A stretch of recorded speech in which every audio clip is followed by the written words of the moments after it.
कृपातमहं वन्दे परमानन्दमाधवम् श्रीमन्मदनगोपालं बृन्दारण्यपुरन्दरम् श्रीगोविन्दं प्रपद्येऽहं दीनानुग्रहकारकम् वन्दे मुकुन्दमुरविन्ददलायताक्षम् इन्दुशङ्खदशनं शिशुरूपवेशम् इन्द्रादिदेवगणवन्दितपादपीठम् वृन्दावनालयमहं वसुदेवसेवनम् नवजलधरवर्णं चम्पकोद्भासिकरणम् विकसितनलनास्यं विस्फुरन्मन्दहास्यम् कनकरुचिदुकूलं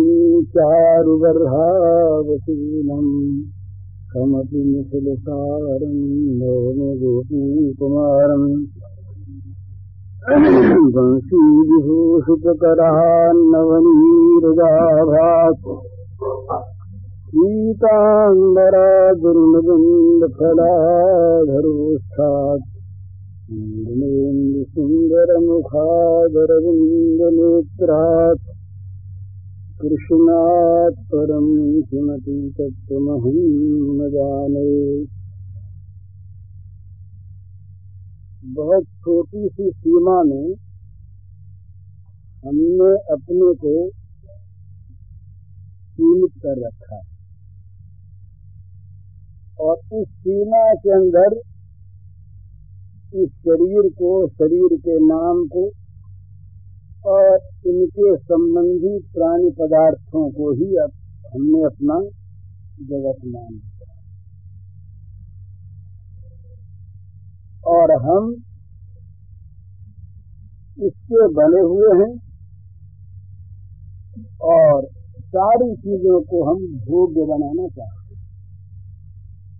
ये जीव की दशा। हम भगवान को भी भोग्य बनाना चाहते हैं, भला भोगता नहीं। जगत की तमाम वस्तुएं तो हमारी भोग्य हों ही, पर भगवान भी हमारे भोग्य हों, उनके द्वारा हम सुख प्राप्त करते रहें, ये हमारी अभिलाषा चिरंतन।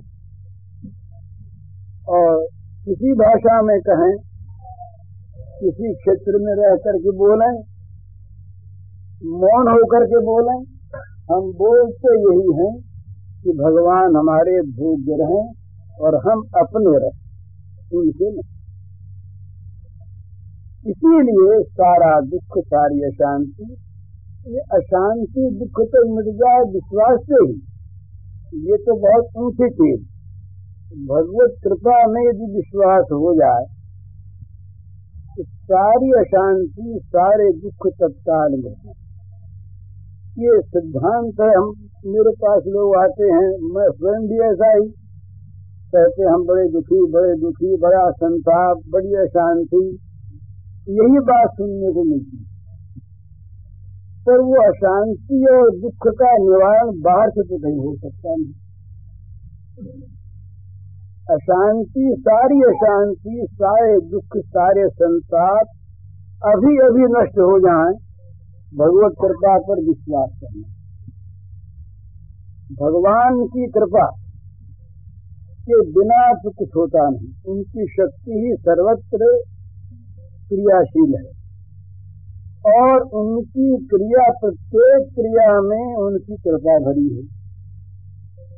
हमारी दृष्टि बहुत सीमित होने के कारण से अपने मन की जहाँ नहीं होती, वहाँ हम अशांत हो जाते हैं, दुखी हो जाते हैं, बड़ा बुरा हो जाता है। पर यदि कृपा में विश्वास हो और हम ये ठीक अनुभव करें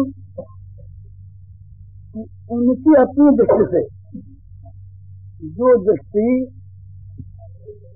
परम कल्याणमयी है, और जो दृष्टि सत्य है, जो दृष्टि यथार्थ हितकर है,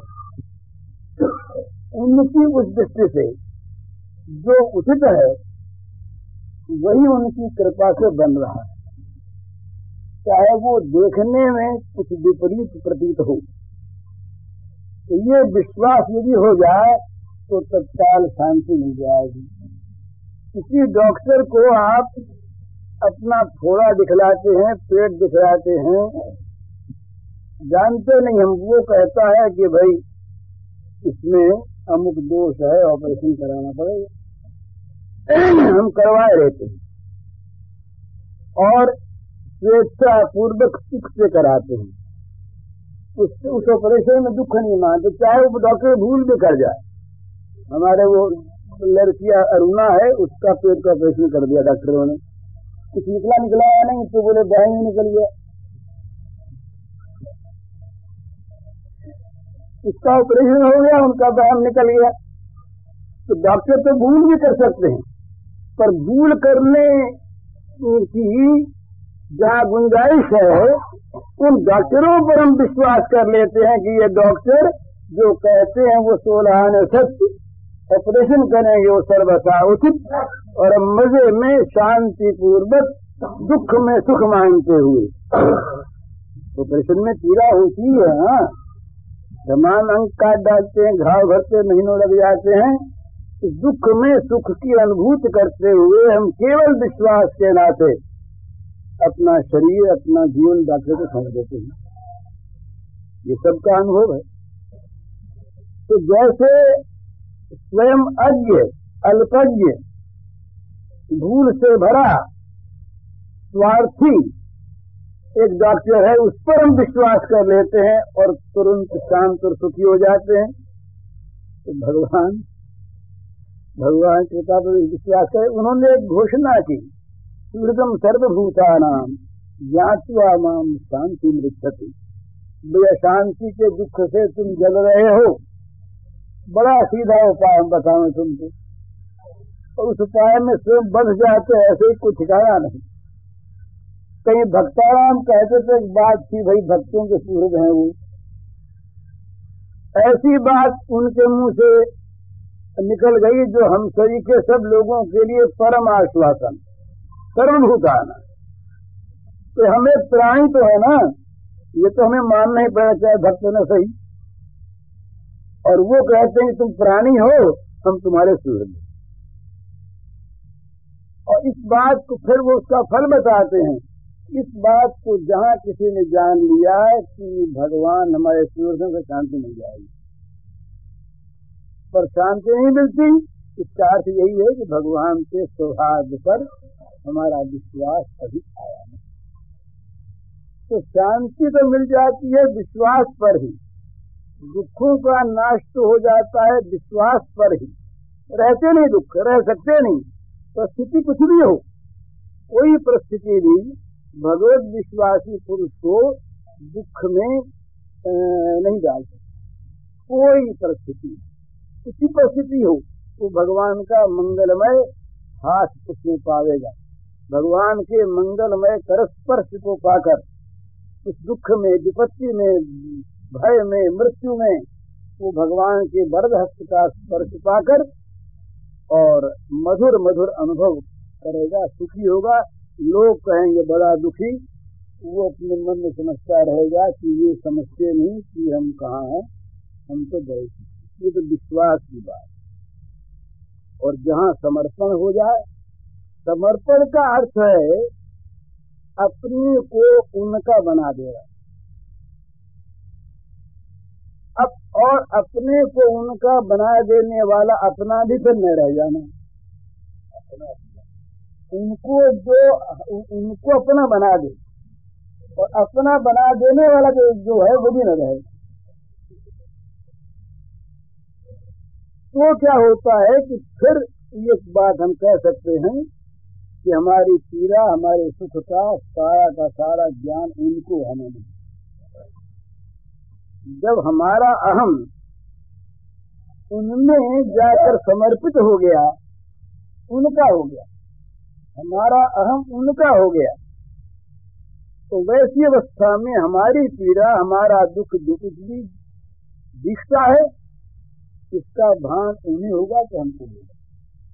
और एक बात, बहुत मोटी बात ध्यान में रखने की है, बहुत मोटी, बहुत उड़े की बात। जब तक अपनी लाभ हानि, अपना सुख दुख, अपना भोग अभोग हमें स्वयं याद रहता है अपने लिए, तब तक हम अपने को भगवान की सेवा के लायक भी नहीं बना पाते। जहाँ हम किसी स्वामी के सेवक हुए, वहाँ अपना स्वार्थ अलग रहेगा नहीं। अगर अलग रहा तो हम उनकी दासता में अभी नियुक्त नहीं हुए। अपने को भूल जाना पड़ेगा, अपने को खो देना पड़ेगा सेवा करने वाले। बहुत पहले अरविंद ने व्याख्या की थी देशभक्ति, ये शायद 1908 या 9 की बात है। कलकत्ते में एक पत्र निकलता था उनका, जिसका नाम था धर्म, बंगला में। ये निकलता था अंग्रेजी में, उसका नाम था कर्मयोगिन। तो धर्म में उन्होंने व्याख्या की देशभक्ति, तो सारे देश के काम करने वालों के लिए काम किए। उन्होंने ये लिखा कि सर्वथा देशात्म बोध का नाम देशभक्ति। देश ही मैं हूँ, मेरा अलग अस्तित्व नहीं, तो फिर देश का सुख दुख, देश का हानि लाभ, देश का मान अपमान, ये सब मेरा है। अरविंद ने अपनी पत्नी को पत्र लिखा है, इसमें लिखा कि तुम ये मत समझो कि 3.5 हाथ का ये शरीरधारी अरविंद है, ये 33 कोटि जो भारतवासी हैं वो अरविंद है।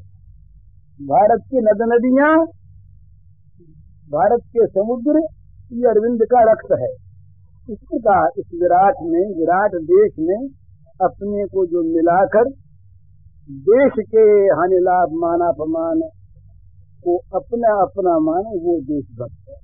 तो जिस देशभक्त का अपना स्वार्थ अलग, जो देशभक्त अपने आप में देश से अलग, वहां पर जहाँ स्वार्थ में संघर्ष होगा देश के और अपने, वहां मामला बिगड़ जाएगा, जैसा आज बिगड़ रहा है।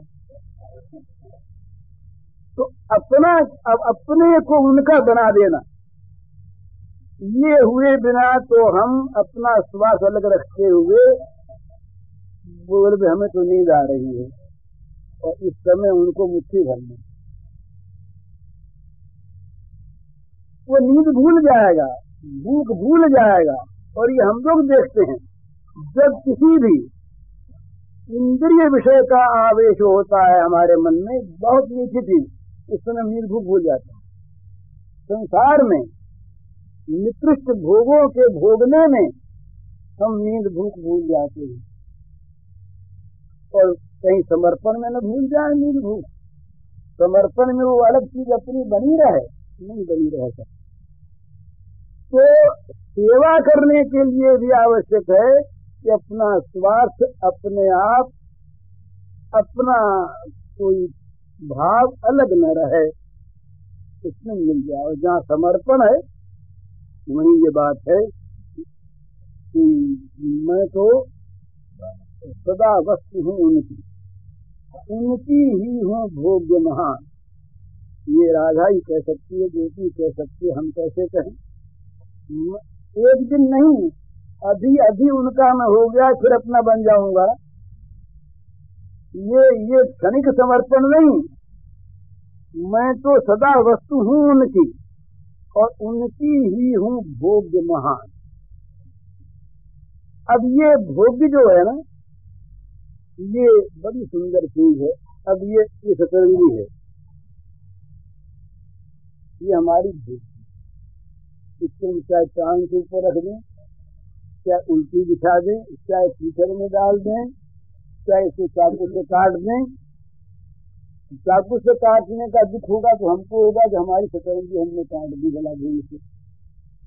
कीचड़ में डालेंगे तो वो दुख हमको होगा कि हमने अपनी सतरंगी को कीचड़ में डाल दिया। अगर इसको अच्छी तरह से धो करके और साफ कर लेंगे, सुंदर हो जाएगी, तो सुख हमको होगा कि हमारी सतरंगी सुंदर हो गई। इस सतरंगी को कोई कहीं किसी प्रकार से जल शतरंजी है इसका भी अपमान कर देगा, जहाँ बिठाने वहां बिठाते और भी कोई और कहीं बिठा देगा, तो दुख हमको होगा। क्यों होगा? कि ये हमारी वस्तु और हमारे भोग हमारी। तो जब हम भगवान के भोग्य बन जाए, शिकायत कब तक रहती है? जब हम भोगता रहते तभी तक रहती, नहीं शिकायत नहीं रहती। फिर शिकायत नहीं, फिर तो जो कुछ वो करे शिकायत, फिर तो शिकायत का तो ये शब्द जो है ना, ये कोष से निकल जाता है। शिकायत नहीं रहती, वो तो उसकी चीज है और उसका भोग्य है। तो बड़ी भाव की ये बात है, मेरी पीड़ा मेरे सुख का, इसीलिए उनको ही ज्ञान। उनको ज्ञान कभी होता है सो नहीं है कि नहीं। इस शरीर में हमारा आत्मभाव है, अब पैर अगर हमारा आत्मभाव का ही एक स्वरूप है तो कांटा गलेगा ये है यहाँ, और ब्रेन सोचेगा कांटा गला, और संताप होगा हृदय में, क्योंकि हमारा है और हमारा भोग। तो जब कोई भक्त प्रेमी प्रेमिका कुछ भी कहें उसको, तो नाम वाम को लेकर के लड़ने झगड़ने की आवश्यकता नहीं। सखी हो चाहे सखा हो, असल में चीज है अर्पण। अपने आप को अर्पण कर दे, और वो अर्पण केवल शब्द का हो, अर्पण यथार्थ हो। तो अर्पण की कसौटी यह है कि हमारा दुख, हमारी पीड़ा, हमारा सुख उनको होने लगे। ये अर्पण की कसौटी उनको होने लगे। फिर वो शायद विनय पत्रिका में आया है, लक्ष्मण जी ने कहा कि घाव तो हमारे हैं और पीड़ा उनके हो रही, राम को पीड़ा हो रही, घाव हमारे। तो क्या चीज है?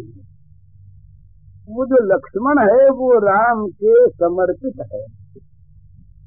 लक्ष्मण अलग नहीं है, अलग नहीं, लक्ष्मण राम के समर्पित। इसी प्रकार जिसका जीवन भगवान के यथार्थतया समर्पित है, उसके जीवन में न सुख रहेगा न दुख रहेगा।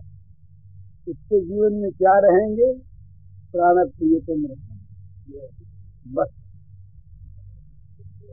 अब वो सुख हो तो उनको हो, दुख हो तो उनको हो, मान हो उनका हो, अपमान हो उनका हो।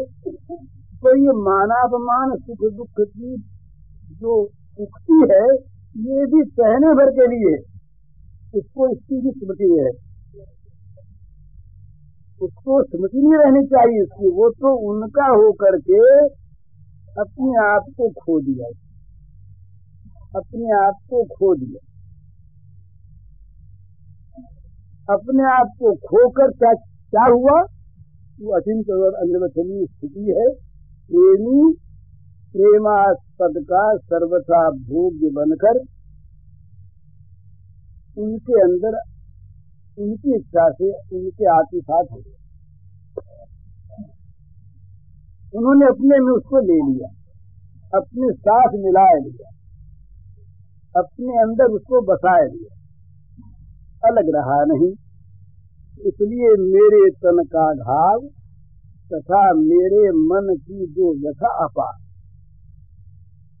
दो ही तरह के दुख होते हैं संसार में, शारीरिक और मानसिक, आभ्यंतरिक और बाह्य। ये दोनों दुखों का सारा भार फिर वो स्वयं ढोते हैं। करें अपना, उनको जो अच्छा लगे सो करें। उनको घाव सहना हो घाव सहें, उनको आराम से रहना हो आराम से रहें। अब आराम और आराम का न होना, इसको पता नहीं, उसको पता। तो ये हम लोग जो है ना, उनके प्रेम की चर्चा जब करते हैं, इससे पहले हमें जगत को भूल जाना चाहिए। इस जगत की चीजों को सामने रखकर यहाँ के अभावों को सामने रखकर, यहाँ के सुख दुखों को सामने रखकर जो चर्चा करते हैं प्रेम की, वो प्रेम काम बन जाता है।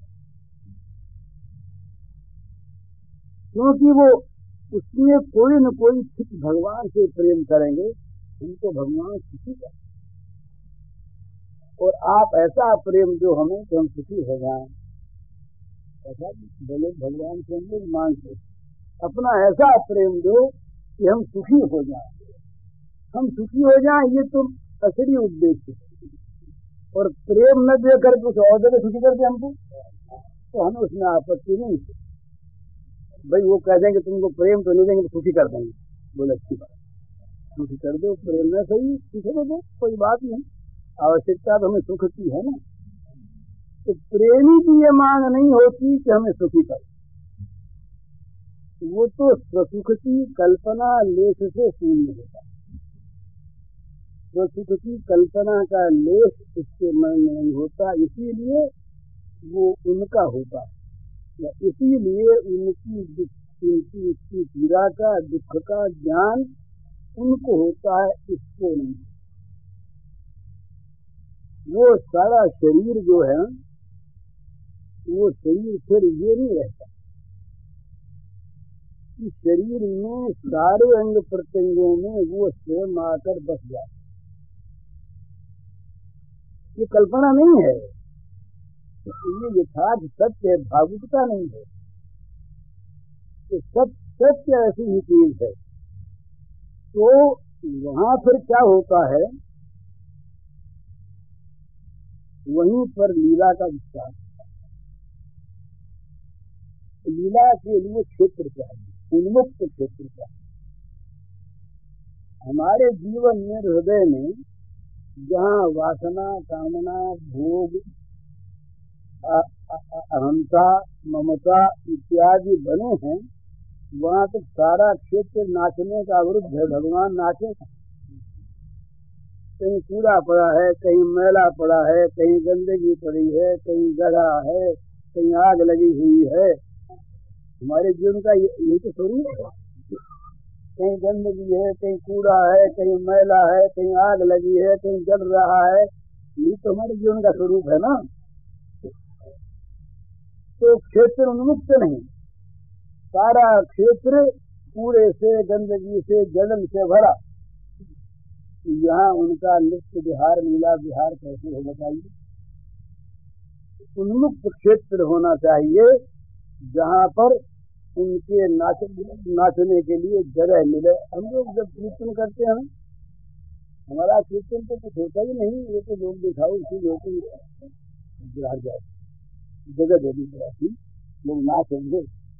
तो नाचने वालों को जगह चाहिए, बीच में कोई बाजा भी उठा दो, बाजा भी रहेगा, उसकी भी अड़बड़ रहेगी। बाजा अलग बाजा बजा करे, फिर उस नाचने के क्षेत्र में बाजा न रहे, तो दुख कुछ भी न रहे। उससे अलग बिल्कुल उन्मुक्त क्षेत्र हो जाए, पवित्र, विशुद्ध, निर्मल, दूसरी वस्तु का जहाँ का अभाव हो, वहाँ भगवान नाच, वो भगवान का लीला स्थल होता है, लीला विहार स्थल होता है। और फिर भगवान क्या करते हैं, भगवान के मन में लोक पैदा होता है। विचित्र बात है, लोक पैदा होता है कि हमारे हृदय में ये नाचा है। भगवान के हृदय में लोक पैदा होता है कि हमारे हृदय में ये प्रेम नाचा है। इसके नाचने का क्षेत्र बन जाए हमारा हृदय। तो ये बड़ी विचित्र बात है महाराज। उस समय भगवान अपनी ये प्रेमी गिरी है, उस समय भगवान अपने मन से जगत को निकाल देते हैं। उसमें भगवान अपने मन से लोक को निकाल देते हैं। उस समय भगवान अपनी लोकपालकता और सृजनता को भूल जाते। उस समय भगवान अपने हृदय को सर्वथा उसी के लिए बनाते, ले लेते जाएगा, तो बुलाते हैं, बुला करके अपनी सो सज्जन मन बस कैसे लो भी हृदय बसत धन। भगवान राम के वाक्य हैं कि जो सारी ममता को सब जगह से बटोर कर और एक बनाकर इससे अपने मन को मेरे चरणों में बांध दिया। वो सज्जन, वो साधु महात्मा मेरे हृदय में कैसे बसता है? जैसे लोभी के हृदय में धन। बड़ी सुंदर उपमा। धन अपने आप नहीं आता, धन की स्मृति अपने आप में। धन का लोभ जो है ये धन को हृदय में बुला करके सुरक्षित रखता है। रात दिन स्मरण रहता है धन का, सोते जाग जाग रात में सुपन स्वीकार। लोभ है ओढ़, लोभ है दासन, ऐसा का बिछोना भी लोभ, और चद्दर भी ओढ़ने के लोभ, और खाना पीना भी लोभ, सोना जगना भी लोभ, सारा लोभ। तो ये जो धन का लोभ है जिस लोभी के हृदय में, वो धन को ला के हृदय में ऐसा बसाता है कि इससे इसका निकल जाना, कहीं धन की विस्मृति हो जाना सहन नहीं होता। तो भगवान अपने लिए कहते हैं कि मम उर्वश कैसे, वो मेरा प्रेमी मेरे हृदय में कैसे बसता है? लोभी हृदय बसत धन है। लोभी के हृदय में, ये लोभी के हृदय में नहीं, लोभी के हृदय में जैसे धन बसता है, धन का जरा सा निकल जाना, विस्मृत हो जाना सहन नहीं होता। इसी प्रकार उसको सहन नहीं होता महाराज, इस प्रेमी भक्त की विस्मृति सहन नहीं होती भगवान। ये बड़ी विचित्र बात है। भक्त के लिए ऐसा कहा, प्रेमी के लिए, उसमें विस्मृति का अभाव होता है। उसमें विस्मृति का अभाव होता है, और कहीं विस्मृति हो जाए तो परम व्याकुलता होती। तद विस्मरण परम व्याकुलता, तदकृत अखिलाचारता, तद विस्मरण परम व्याकुलता, परम व्याकुलता हो प्रेमी। पर ये प्रेम जब भगवान को प्रेमास्पद से प्रेमी बना देता है, तब भगवान दिन रात उसका स्मरण करता है। भरत सरिस को राम सही, जग जप राम राम जप देहि। भरत सरिस को राम सनेही, जग जप राम राम जप देहि। भरत के समान कौन राम का प्यारा होगा, प्रेमी होगा? सारा जगत राम को जपता है और राम भरत को जपता। भरद्वाज ने कहा भरत जी, मैंने राम को देखा, रात भर पास रहा उनको, पर रात भर वो केवल तुम्हारा स्मरण करते रहे, दूसरी चीजें ही नहीं। ये भगवान के हृदय में प्रेमी का बस जाए, कहीं रहे वो प्रेमी। यद्यपि भगवान सदा सर्वदा गोपियों के पास ही रहे, उनके भाव राज्य में, परंतु वैसे देखने में मथुरा द्वारिका गए ना, तो पास रहने वाले भगवान तो पास ही हैं। मथुरा द्वारिका वाले भगवान जो हैं वो रहते हैं मथुरा द्वारिका में, वो करते हैं सारा अपना काम वहां पर, परंतु उनका मन कहाँ लगा है? दिन रात वो भाव वाला मन है।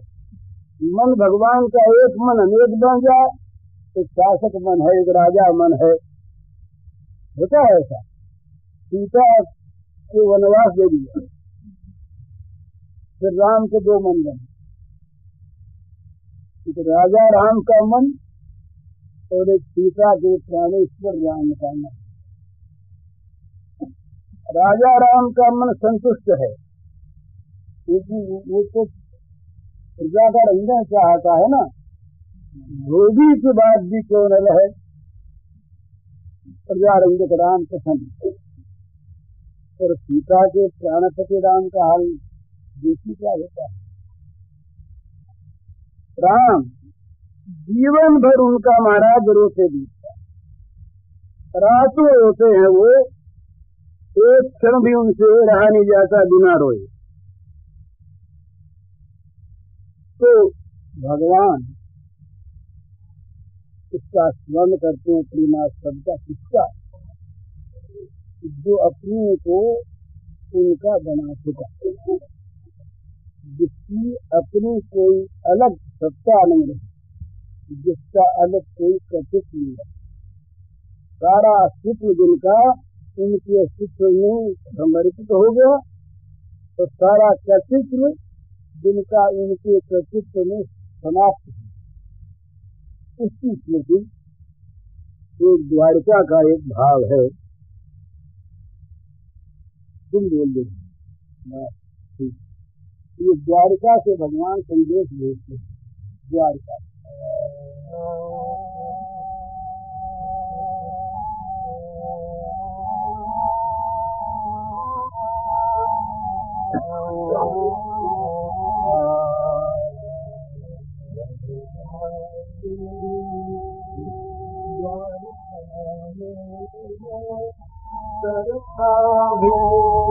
कभी सदा अनगत रहे मेरा सतत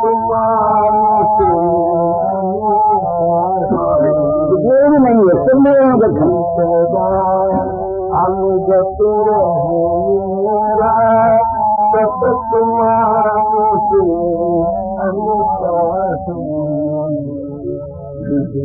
प्रचुर ऐश्वर्यों से युक्त सुंदर भव्य प्रासाद, ऐसी चीजें हैं।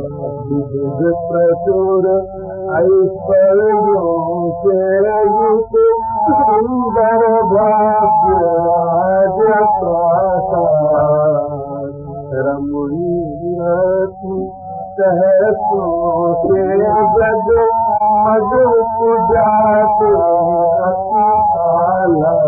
ये प्रासाद सहसों से जग मज पूजाते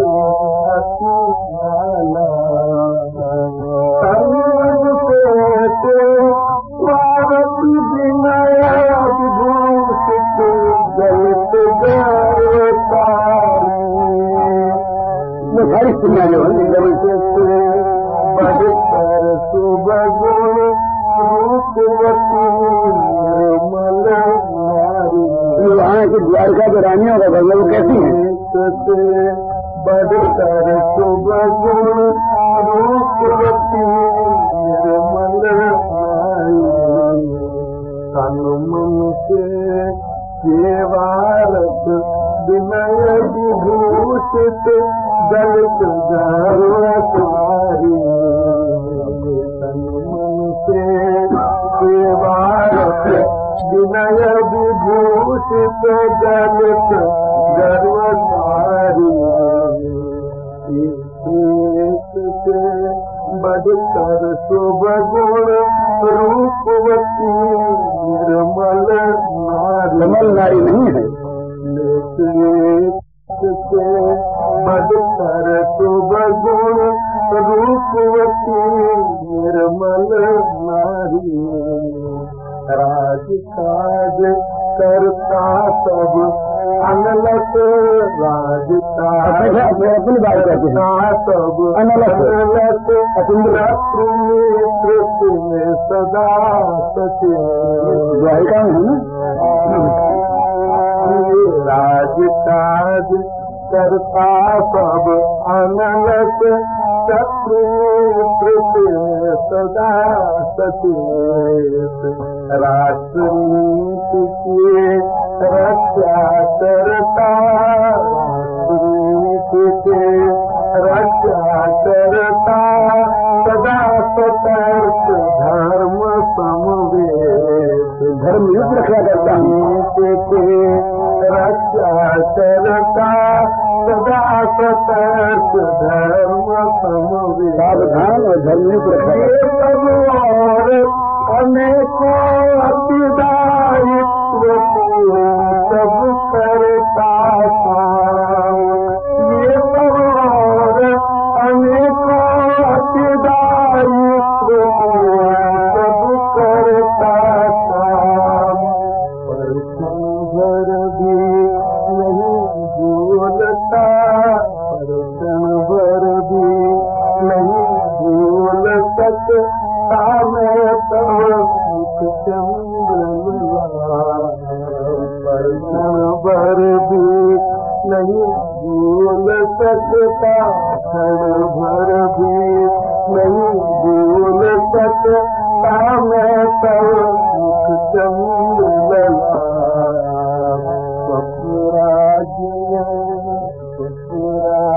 में प्यारी मैं पाता सदा तुम्हारा स्वप्नराज में प्यारी मैं पाता सदा तुम्हारा दर्शन मिलन विलास विविध लोके बढ़ता नूतन रस रंग, दर्शन मिलन विलास विविध लोके बढ़ता नूतन रस रंग।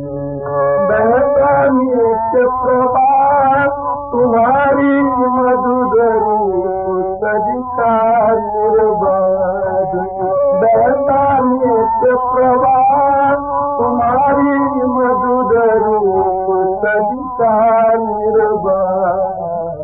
पल पल बढ़ती, पल पल बढ़ती रूप माधुरी, पल पल बढ़ती रूप माधुरी, पल पल नई मनसा पल पल बढ़ती रूप माधुरी, पल पल नई मनसा, पल पल बढ़ती रूप माधुरी, पल पल नई मनसा। दूर रहो या पास रहो तुम, दूर रहो या पास रहो तुम, हम दोनों सारस पियो। दूर रहो या पास रहो तुम, हम दोनों सारस पियो। अतल अचल अतुलित अनुभवमय, अतल अचल अतुलित अनुभवमय, रहता होता नहीं जियो। अतल अचल अतुलित अनुभवमय, रहता होता नहीं जियो। सदा नाचती रहती प्रिय छवि प्रिय तुम्हारी मधुर रचेत, सदा नाचती रहती प्रिय छवि प्रिय तुम्हारी मधुर रचेत। पल पल नव लाख उपजता, पल पल नव लाख उपजता, पल पल रस आस्वाद विशेष। पल पल नव उल्लास उपजता, पल पल रस आस्वाद विशेष।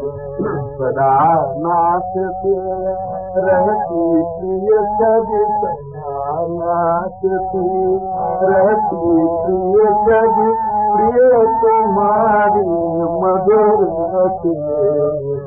पल पल लास उपजता, पल पल रस आस्वाद विशेष। नहीं देह में जाती पावन दिव्य प्रेम संबंध, देश नहीं है नहीं देह में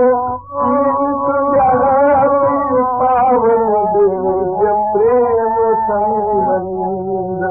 जन्म मरण परलोक लोक का, जन्म मरण परलोक लोक का, जन्म मरण परलोक लोक का, जीव कभी होता प्रतिबंध। जन्म मरण परलोक लोक का जन्म मरण परलोक लोक का भी होता प्रतिबंध नित आशुन्य नित्य वर्धनमय नित आशुन्य नित्य वर्धनमय नित्य प्रेम रस मधुर अपार नित्य नित्य वर्धनमय नित्य प्रेम रस मधुर अपार रहता सदा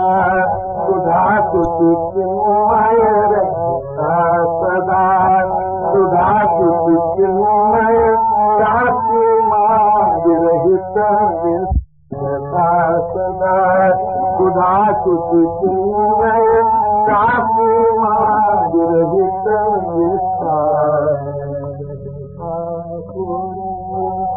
द्वारिका में करता हूँ सब काम शासन रहता सदा द्वारिका में करता हूँ मैं सबका शासन सभी सदा सत मेरा सतत मान से अनुशासन।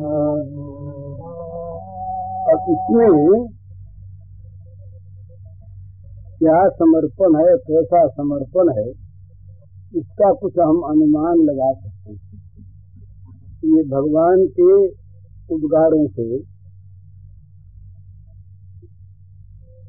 इस प्रकार का समर्पण, जिस समर्पण में सृष्टिकर्ता, पालनकर्ता, संहारकर्ता और उन कामों में प्रवृत्त रहते हुए ही भगवान सर्वथा और सर्वदा उस प्रेमी का अपने हृदय में सतत निवास देखते और भगवान का हृदय नित्य निरंतर प्रफुल्लित होता रहता है उस प्रेमी के छवि माधुरी को देख देखते।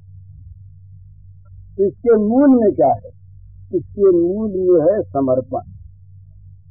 इसके मूल में अपने आप को दे डालना, जिसका प्रारंभिक जिसका पाठ भगवान ने अर्जुन को दिया, सर्वधर्मान परित्यज्य माम एकम, एकम है बोला, माम एकम शरणं व्रज अहं त्वा सर्वपापेभ्यो मोक्षयिष्यामि मा शुचः। तो यह अर्जुन के मन में पाप की भीति है और पाप है इस प्रकार की कोई कल्पना भी है नहीं, तो पापों से मुक्त कर दूंगा ये कहना कोई सार्थक नहीं होता। लेकिन वो कहते हैं कि पाप कुछ नहीं, तुम सब धर्मों का त्याग करो। धर्मों के त्याग का कोई दूसरा अर्थ नहीं है।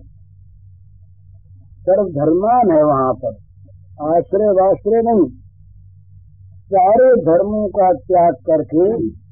और ये है भी ठीक, एक के होने पर अन्य धर्म नहीं रहते महाराज।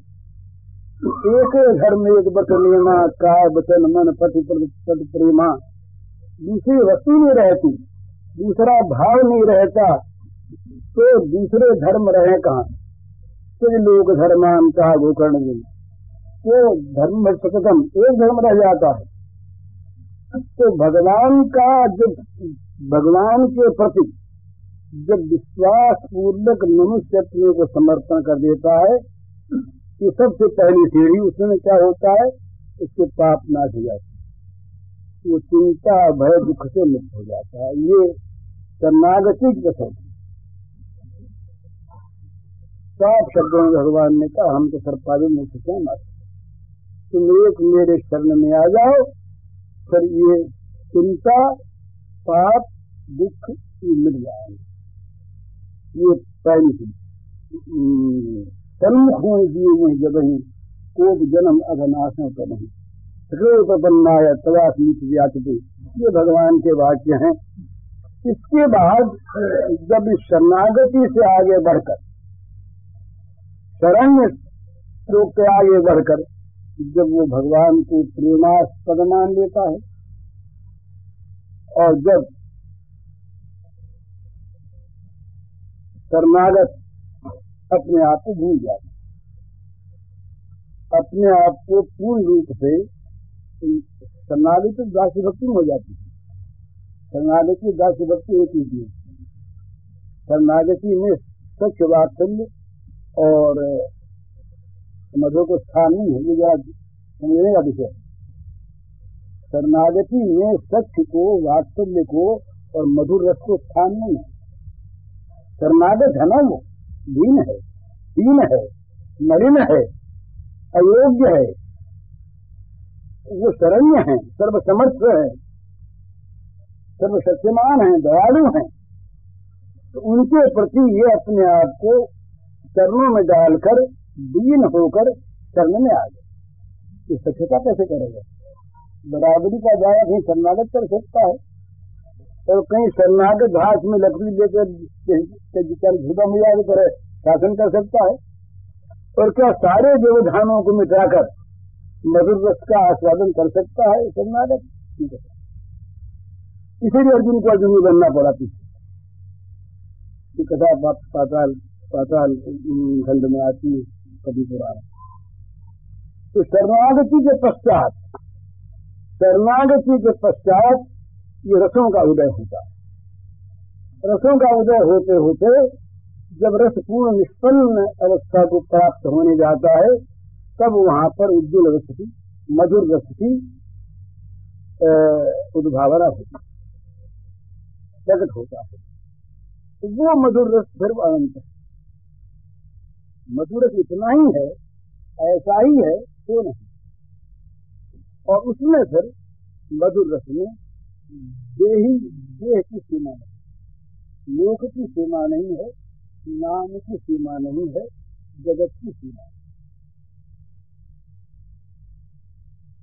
जो प्रेम असीम नहीं होता, अनंत नहीं होता, अपार नहीं होता, अचिंत नहीं होता, वो प्रेम कहीं न कहीं छिपे हुए काम का बुड़का डालेगी। प्रेम का बुड़का डालकर तो वहां पर कहीं से छिपा हुआ काम है, इसीलिए उसका अंत आता है। बोले भी हमारा तो बड़ा प्रेम था, तो प्रेम रहा है। ये शब्द, ये बातें नहीं बनती। प्रेम था और रहा नहीं, ये बात संस्कार नहीं। प्रेम था नहीं, कहीं न कहीं कोई काम प्रेम का स्वांग बनाकर नाच रहा था।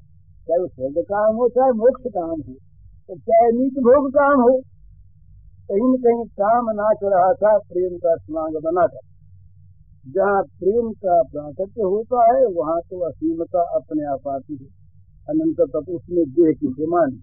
इस देह से प्रेम रहेगा फिर प्रेम नहीं रहेगा तो नहीं, इस नाम से प्रेम रहेगा फिर प्रेम नहीं रहेगा तो बात। ऐसी अवस्था में प्रेम रहेगा तो देश काल ये दोनों के सीमा से अनंत अनंत गुणा, और अनंत क्यों ही जाता, उसकी कभी अंत नहीं आता। प्रेम की सीमा का निर्धारण नहीं होता कि भाई सर्वथा और सर्वदा जगत की सत्ता नहीं रही, एक ब्रह्म सत्ता रह गई। अब अज्ञान का अंत आ गया। अंत अज्ञान का आता है ज्ञान के सूर्योदय होने पर प्रेम का अंत नहीं आता। प्रेम का अंत प्रेमास्पद की प्राप्ति के बाद नहीं आता। अज्ञान का अंत ज्ञान होने पर आ जाता है, अंधकार का अंत प्रकाश होने पर आ जाता है, परंतु प्रेम का अंत प्रेमास्पद के मिलने पर नहीं आता। होता ही नहीं, वो तो और बढ़ता है। वो नित्य पवित्र है, नित्य वर्धनमय है, और नित्य वो नव रसमय है, नव रसमय। तो वहां पर तो ये चिंता भय तो सब हो, चिंता भय के लिए कोई आधार हो, चिंता भय के लिए कोई क्षेत्र हो, कोई जगत हो, कोई देश हो, कोई हृदय हो जहाँ चिंता भय रह सके। स्थान तो नहीं है मन में ब्रह्म को रखने के लिए। व्यापक ब्रह्म को हृदय में बसाने के लिए स्थान नहीं बचता। तो फिर चिंता, भय, लोक परलोक, ये सुख दुख, हानि लाभ, माना अपमान, ये कहाँ रहेंगे इसमें? ये तो बहुत दूर की, ये दूर दूर तो भाग जाते हैं।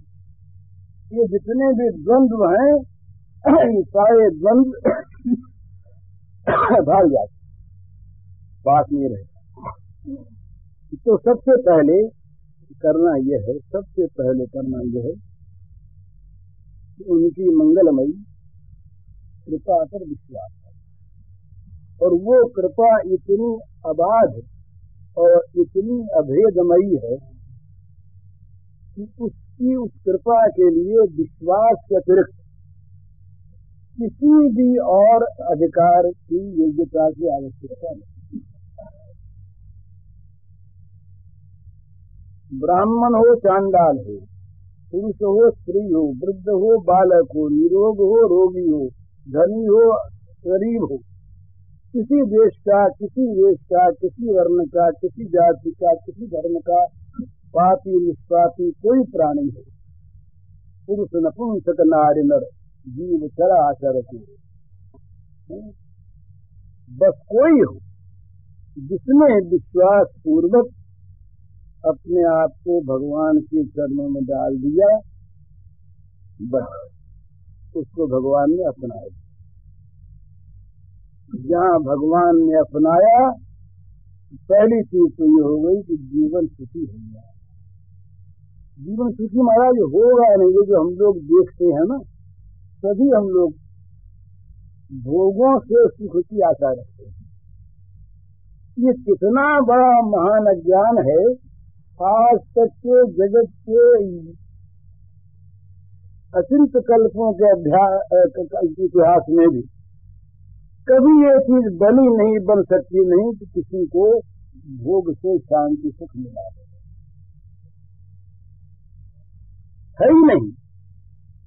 जहां मिलेगा वहां त्याग से मिलेगा, प्रेम से मिलेगा, वो तो अलग चीज। तो ये भ्रांति, भोगों में सुख की कल्पना, और इस कल्पना का सबसे बड़ा निकृष्ट दोष भगवान सच्ची दुश्मनी, सबसे बड़ा अभाग्य, दुर्भाग्य, पाप भगवान की विस्मृति। भगवान को भूल जाने के समान दुर्भाग्य नहीं, पाप नहीं, मूर्खता नहीं, बुरा कर्म नहीं। भगवान की स्मृति करा देती है हमें भोग की स्मृति। तो ये अब इसमें प्रेम कहाँ से आए? इसलिए पहले उनकी शरण, अपने आप को दीन, अयोग्य, साधनहीन, बलहीन, सर्वथा अनधिकारी मानकर, जैसे छोटा बच्चा स्वाभाविक माता पर निर्भर करता है, उसका मनमाद होती है, माँ साफ करती है। इसी प्रकार भगवान माँ के हम छोटे शिशु की भांति चरणों पर जाए, उसके बन जाए इस रूप में, तो पहले तो हमारा मल धुलेगा, मल धुलेगा। रस का जो राज्य है ना, वो बड़ा पवित्र है, तो बड़ा त्यागमय है। रस का राज्य त्याग से शुरू होता नहीं, तो विरस कुरस अरस होते, रस नहीं होता। रसो वैसा है, रस तो वो भगवान। तो उन रस में जब हम जा करके प्रवेश करना चाहते हैं, तो अरस के राज्य से, विरस के राज्य से और पुरस के राज्य से हमें बाहर निकलना पड़ेगा, है? छोड़ करके, इनको छोड़ करके। यहाँ तो अरस है, पुरस, तो इनके राज्य से हमें, माने जहाँ रस है ही नहीं वो अरस, जहाँ विपरीत रस है वो विरस, तो जहाँ कुत्सित रस है वो कुरस। तीन है ये, अरस, विरस, कुरस। इन तीनों के राज्य से जब हम निकल जाएंगे, तीनों के राज्य से जब हम बाहर हो जाएंगे, तब हम रस के राज्य में प्रवेश करेंगे। रस के राज्य में प्रवेश करेंगे। रस के राज्य में प्रवेश होने पर वहाँ सच्छत्व का आरंभ होगा। दास शरणागति में आएगा, इसके बाद फिर सच्छत्व का आरंभ होता है। वहाँ पर भी अभी दूरी है, दूरी है। वात्सल्य में भी दूरी है, वात्सल्य में भी सर्वांग समर्पण नहीं है। मधुर, इसीलिए उसका नाम मधुर है। मधुर में पूर्ण समर्पण, और समर्पण करने वाला फिर अपने को खो देता है। हेरत हेरत हे सखी हेर में गए हरा,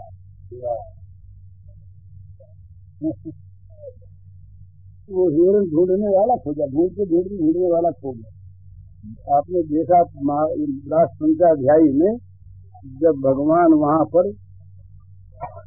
छिप गए, गए कहीं भी रहे, वहीं देखते रहे, उन्हें काम दिख रहे, तुमको नहीं दिखे, हम तो देख रहे, तुम्हारे रस का अधिक अधिक विकास हो, इसके लिए हम छिपे थे, देख रहे थे। और वहां क्या हुआ? इतना श्री गोपांगनाओं का, गोपांगनाओं की तन्मयता हुई कि अपने आप में खो दिया, लीला करने लगी उन्हीं की।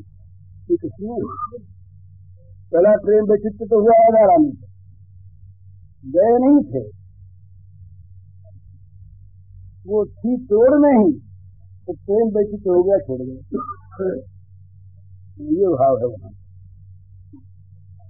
भगवान जब दर्शन हुआ, भगवान का दर्शन हुआ, उसमें भगवान कहेगा वो प्रेम वैचित्र की व्यवस्था राधा जी का प्रेम वैचित्र, राधा जी तोड़ में थी और राधा जी को भान हो गया। तो इस प्रकार से अपने आप को जब खो देता है, तब रस का वहां पर प्रादुर्भाव होता है। रस आगे बढ़ते बढ़ते जब उज्ज्वल रस में, महान मधुर रस में परिणत हो जाता है, तब वो पूर्ण समर्पण में समर्पण करने वाला नहीं हो जाता। तो उनकी लीला उनके अपने क्षेत्र में, उनके अपने द्वारा होती है, अपने दो रह करके लीला करते। सदा एक पर सदा बने दो, सदा एक पर सदा बने दो। एक दो बनने पर भी एकता में कहीं भी जरा अधिक किसी प्रकार भी त्रुटि नहीं आए, त्रुटि आई नहीं, दो बने। तो इस प्रकार से वो भगवान की हृदय में भक्त और भक्त की हृदय में भगवान, हृदय दोनों का एक ही, दो हृदयों का निर्माण कर लेते हैं वहां भगवान लीला के लिए। दो हृदयों का निर्माण कर लेते हैं, हृदय एक ही है, एकात्मता ही। ये तीन भाव होते हैं उसमें। कभी भाव होता है कि अपने आप को भूल करके राधा मान लेते हैं हमको, और कभी अपने आप को भूल कर कृष्ण मान लेते हैं हम राधा, और कभी जब दूसरा भाव जागृत होता है तब मानते हैं कि हमको ये दोनों एक। श्रीमद देवी भागवत में बड़ा सुंदर एक प्रसंग आया है, महाराज बड़ा सुंदर। ये श्री गोलोक धाम में रास मंडल में तमाम देवता आते हैं, ब्रह्मा इत्यादि। उन्होंने आकर के देखा कि रास मंडल में सब के सब श्री कृष्ण ही कृष्ण, दूसरा कोई है एक रूप अनंत। दूसरे क्षण देखा कि सब राधा ही राधा है, कुछ सही नहीं। तीसरे क्षण देखा कि श्री कृष्ण है और उनके हृदय में राधा मूर्ति में। राधा कृष्ण हो जाना, कृष्ण राधा हो जाना, दोनों का एक, दोनों की एक आत्मा। ये नवम स्कंध में देवी भागवत में बड़ा सुंदर प्रसंग। तो ये जो है रस, इस रस की उद्भावना, रस का प्रादुर्भाव ये रस के क्षेत्र में होता है। रस के क्षेत्र, रस का जो क्षेत्र है वो है हृदय। हृदय को रस के लिए पहले प्रस्तुत कर, तैयार कर। काम कलुषित हृदय में ये रस नहीं।